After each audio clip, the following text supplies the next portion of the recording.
करने वाला हूँ अपना मनाली वाला एक्सपीरियंस। आप मेरा ब्लॉग देखा ही होगा, तो इस वीडियो में मैं आप लोगों के साथ शेयर करने वाला हूँ अपना मनाली वाला एक्सपीरियंस कि मनाली ट्रिप मेरी कैसी रही। और साथ ही साथ मैं आप लोगों को बताने वाला हूँ कि आप लोगों को मनाली अक्टूबर में जाना चाहिए या नहीं जाना चाहिए, और साथ ही साथ क्या मेरा बजट था और कैसे कैसे मेरे एक्सपेंसेस हुए, क्या सारी चीज़ें थी, खाने वाने में कितना खर्च हुआ और एक्टिविटीज़ में कितना खर्च हुआ। बहुत सारे लोग कमेंट कर रहे हैं, तो इसलिए मैंने सोचा कि इसके ऊपर एक सेपरेट वीडियो, मेरा क्या बजट था और कैसे कैसे मैं किस चीज़ से गया, क्या वहाँ पे कितना खर्चा वर्चा हुआ, क्या सब चीज़ें इस वीडियो में मैं आप लोगों को बताने वाला हूँ। तो बेसिकली ये वीडियो 4 टॉपिक पर बेस्ड होने वाली है। मैं पूरा नोटबुक लेकर बैठा हूँ जिसमें मैं आप लोगों को सब कुछ इसमें जोड़ रखा है मैंने कि कितना मेरा बजटिंग था और कितना मेरा खर्च हुआ। तो सबसे पहली टॉपिक है कि आप लोगों को अक्टूबर में मनाली जाना चाहिए या नहीं जाना चाहिए, और दूसरा टॉपिक है ओवरऑल हम कितने लोग थे और हमारा ट्रिप कैसी गई। ये सारी चीज़ें मैं आप लोगों को इसमें भी बताने वाला हूँ, और हमारा बजट कितना था और ओवरऑल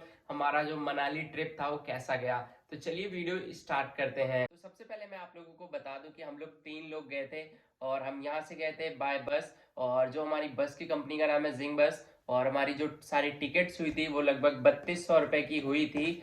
आप मान सकते हो 1000 कुछ रुपए। तो ऐसे ही हमारी 3200 रुपये की टिकट हुई थी और जिंग बस से गए थे हम। हमारा जो जिंग बस के साथ एक्सपीरियंस रहा उतना कुछ अच्छा था नहीं। सीट कंफर्टेबल थी, ठीक ठाक थी, बट उसके साथ सबसे बुरा हमारे साथ क्या हुआ कि हम अपने घर से निकले और हमारी बस थी लगभग 8:15 की, और 8:15 की बस थी। हम लोग वहां पे पहुंच गए थे 7:45 पे।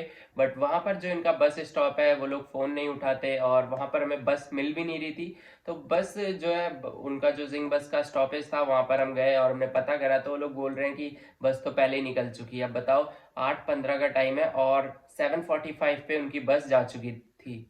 तो हम लोग वहां पर पहुंचे तो फिर हमने काफी ज्यादा कॉल मिला, और हमारे साथ काफी लगभग 6-7 और भी लोग थे, उनकी भी बस ही छूट गई थी। तो उस टाइम पे हमें इतना ज्यादा बुरा लगा कि हमारा मनाली तो हो गया, हम मनाली पहुंच गए। क्या बात है।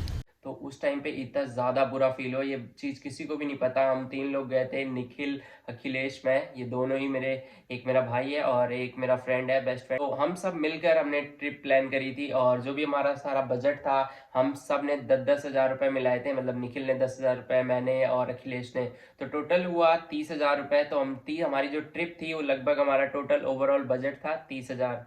तो उसी 30 हज़ार में हमारी टिकट्स वगैरह, हमारी एक्टिविटीज, हमारा खाना पीना, हमारा होटल, टैक्सी, सब कुछ उसी में था। तो हम यहाँ पे हमारी बस, चलो फिर हमने कॉल वॉल मिलाया तो है फोन, और फिर उसके बाद बोला कि ठीक है हम वापस आते हैं, और ज्यादा दूर बस गई नहीं थी। तो फिर वापस आती है क्योंकि नेक्स्ट स्टॉप मजनू का टीला था, और हमारी बस थी कश्मीरी गेट से। हमारे साथ ये सीन हुआ था कश्मीरी गेट पे, और बस मजनू के टीला के लिए निकल चुकी थी। तो बस वापस आती है, हमारा बैग वैग रखती है और हम चलते हैं। बस में हमें क्या क्या अमेनिटीज मिलते हैं वो मैं आप लोगों को बता देता हूँ। बस में आप लोगों को वॉमिट के लिए एक पन्नी मिलेगी, और इसके साथ ही साथ आप लोगों को उसमें वाटर बॉटल भी मिलती है। और बस में आप लोगों को वाईफाई नहीं देखने को मिलता, वाईफाई नहीं मिलता। और इसके साथ ही साथ उसमें जो है आप लोगों को ब्लैंकेट वगैरह की भी फैसिलिटी देखने को नहीं मिलती। वो बस थी सेमी स्लीपर बस, मनाली के लिए कोई भी स्लीपर बस नहीं चलती। तो यहाँ से तो हम निकल गए, मनाली की जो प्राइवेट बस पार्किंग है वहां पे हमें उतारती है। और फिर उसके बाद आता है टैक्सी का रोल। हमने टैक्सी पहले से बुक कर रखी थी, लगभग एक हफ्ते पहले ही हमने ये पूरा जो पैकेज लिया था उसमें ही इंक्लूड था। हमने 5 हज़ार के अंदर अपनी पूरी टैक्सी की बुकिंग कर रखी थी, और उसी 5 हज़ार में हमारी सारी लोकल साइट सीइंग जो थी वो भी इंक्लूड था। और उसके साथ ही जितनी जगह, सोलांग वैली, अटल टनल, बहुत शिशु विलेज, ये सारी चीजें, सारे वहां पे मेरे ख्याल से तो सारे ही, एक दो को छोड़ के, जैसे कि रोहतांग पास का तो अलग ही 3 हज़ार रुपये अलग से होता है। तो अगर आप जाने का प्लान कर रहे हैं तो प्लीज प्लीज पहले से ही टैक्सी बुक करवा लीजिएगा, क्योंकि वहां पर ऐसा कुछ होता है कि 1200 रुपये पर डे के लिए आपको ड्राइवर के साथ गाड़ी मिलती है। तो ये काफ़ी ज़्यादा महंगा हो जाता है, और पर डे के हिसाब से काफ़ी ज़्यादा महंगा हो जाता है, 1200 रुपये अगर आप हर दिन का दोगे तो। बट मैंने ये 5 हज़ार में बुकिंग कर ली थी, मेरे साथ काफ़ी अच्छा चीज़ ये हुई। और हमने होटल, फिर उसके बाद हमने टैक्सी बुक कर ली थी, वो हमें लेने आती है, और हम कहीं पर भी जाते हैं तो हमें छोड़ती है। और अगर हमें कहीं छोटा मोटा हमारा होटल था काफ़ी ज़्यादा ऊपर था, सियाल में था और हमें नीचे आना पड़ता था, तो उसके लिए भी हम कैब को कॉल कर देते थे। वो ड्राइवर भैया, विक्रांत भैया, वो आते थे, हमें ले जाते थे नीचे और शॉपिंग के लिए हमें जो भी करना रहता है, क्योंकि हमने ऐसा डिसाइड कर रखा था कि अब अगर हमें खाना पीना खाना होगा तो हम ऊपर से नीचे आते थे mall road. But mall road पे भी मैं आप लोगों को रियलिटी बता रहा हूँ मनाली की, मॉल रोड पर कुछ भी अच्छा नहीं मिलता। जो प्रोडक्ट्स आप लोगों को दिल्ली में सस्ते रेट्स पे मिल जाएंगे ना, वहाँ पर बिल्कुल भी नहीं मिलेंगे। हमारे घर वालों ने बोला था कि वहाँ से कुछ लेकर आना, बट ऐसा वहाँ पे कुछ भी इंटरेस्टिंग ऐसी चीज़ थी नहीं कि वहाँ से हम यहाँ कुछ लेकर आए हैं। बट मैं तो एक छोटा सा अपने फ्रेंड के लिए लिखने वाला जो लॉकेट होता है वो लेकर आया था, बस वही। और फिर उसके बाद चलो हमारी टैक्सी का रोल खत्म हो गया, हमने 5,000 की टैक्सी बुक कर ली थी, जिससे हमारा सारा पूरी ट्रिप अच्छे से हो गई। फिर उसके बाद आता है होटल। हमने होटल का पैकेज, हमारे होटल का भी पैकेज काफ़ी सही था। हमारे होटल की जो फैसिलिटीज़ थी वो ज़्यादा अच्छी तो नहीं थी, हमारा रूम भी एक डिसेंट सा रूम था, और बट वहाँ से जो व्यू था वो काफ़ी ज़्यादा अच्छा था। आप लोग देख सकते हैं कि आप लोगों को मैं फोटोज डाल दूंगा, आप लोग देख सकते हो। रूम भी डिसेंट था और वहाँ का जो व्यू था वो मेरे ख्याल से वहाँ का जो कोई 5 स्टार होटल होगा ना उसके पास भी ऐसी लोकेशन नहीं होगी व्यू के लिए। तो होटल का जो लोकेशन था और वहाँ से जो व्यू था वो काफ़ी ज़्यादा अच्छा था। तो हमारा होटल भी, हमने जो होटल बुक करा था वो लगभग 600 पर डे में करा था, और इसके साथ ही साथ इसमें हमने अपना ब्रेकफास्ट इंक्लूड करवाया था। हमने थोड़ा नेगोशिएट किया था, हमने ये सारी बुकिंग्स पहले ही कर ली थी अपने एजेंट के थ्रू, जैसे कि मैंने बताया विक्रांत, उनका नंबर मैंने डिस्क्रिप्शन में दे रखा है। आप कोई भी डाउट हो आप उन्हें कॉल करके बुकिंग से रिलेटेड, और अगर आप मेरा नाम लेते हैं तो भैया आप लोगों को डिस्काउंट भी देंगे। भैया होटल का।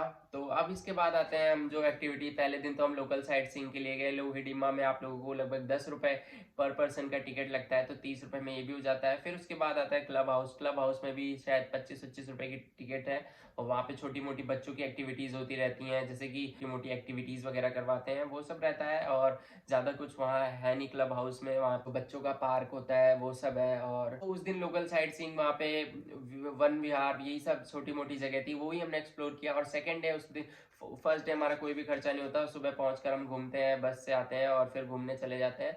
फिर उसके बाद हम अपने होटल, फिर वापस हम अपने होटल जाते हैं, और होटल से रात को डिनर करने के लिए मॉल रोड पर आते हैं।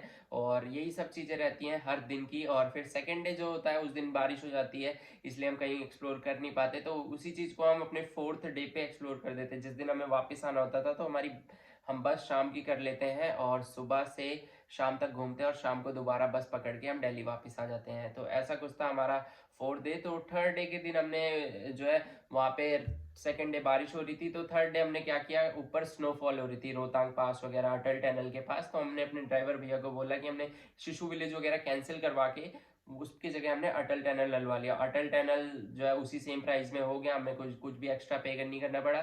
और वहाँ पर स्नो थी, आप लोगों ने ब्लॉग देखा होगा, तो वहाँ पर काफ़ी ज़्यादा स्नो थी। और अगर हम लेट हो जाते एक दिन भी तो बर्फ़ पिघल जाती। और अभी इस टाइम पे काफ़ी ज़्यादा स्नो हो गई है वहाँ पे, क्योंकि 2-3 दिन लगातार स्नोफॉल हुई है। तो उसके बाद वहाँ पे भी सोलांग वैली भी जाते हैं, वही उसी दिन हम सोलांग वैली भी जाते हैं। और फिर उसके बाद हमें स्नो में खेलना वेलना रहता है। बट अटल टनल के बाहर जो था वो उस तरफ था, जो ब्यास रिवर है उसके उस तरफ था, आप लोगों ने व्लॉग में देखा होगा। तो हम स्नो के लिए और ऊपर जाते हैं, अटल टनल से आगे थोड़ा जाते हैं 10-15 किलोमीटर। फिर वहां जाकर क्या व्यू आता है कोकसार पीक पे, वहां पे हम स्नो से खेलते हैं। तो वो सब भी चीजें वैसी रहती हैं, ये सारी चीजें काफी अच्छे से बीत जाती हैं। हमारा जो ट्रिप था ओवरऑल काफी ज्यादा अच्छा था। बस वहाँ का खाना काफी ज्यादा कॉस्टली था, और हमने पर डे का खाना लगभग हमने पर डे 1000 रुपीज का बजट रखा था। बट उसमें भी नहीं होता था एक अच्छे खाने के लिए। हमारे होटल का जो खाना था वो काफी ज्यादा कॉस्टली था, वहाँ की चाय 50 रुपए की थी। और हमारा 30,000 में अच्छा हुआ कि हमने अच्छा खासा बजट लेकर चल रहे थे। तो फिर उसके बाद हम जाते हैं कुल्लू,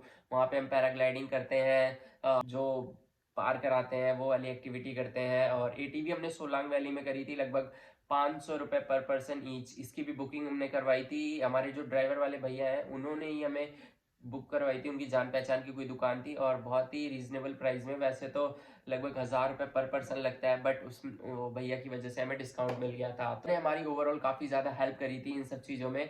और अब बात करते हैं आप लोगों को अक्टूबर में मनाली जाना चाहिए नहीं जाना चाहिए। हमने पहले डिसाइड करा था कि हम 3 अक्टूबर को जाएंगे, बट 3 अक्टूबर को जाते तो काफ़ी बड़ी मिस्टेक हो जाती है। अगर आप लोग मनाली जाने का प्लान कर रहे हैं तो मेरे हिसाब से आप लोगों को नवंबर में जाना चाहिए, नवंबर की स्टार्टिंग में चले जाइए या एंडिंग में चले जाइए।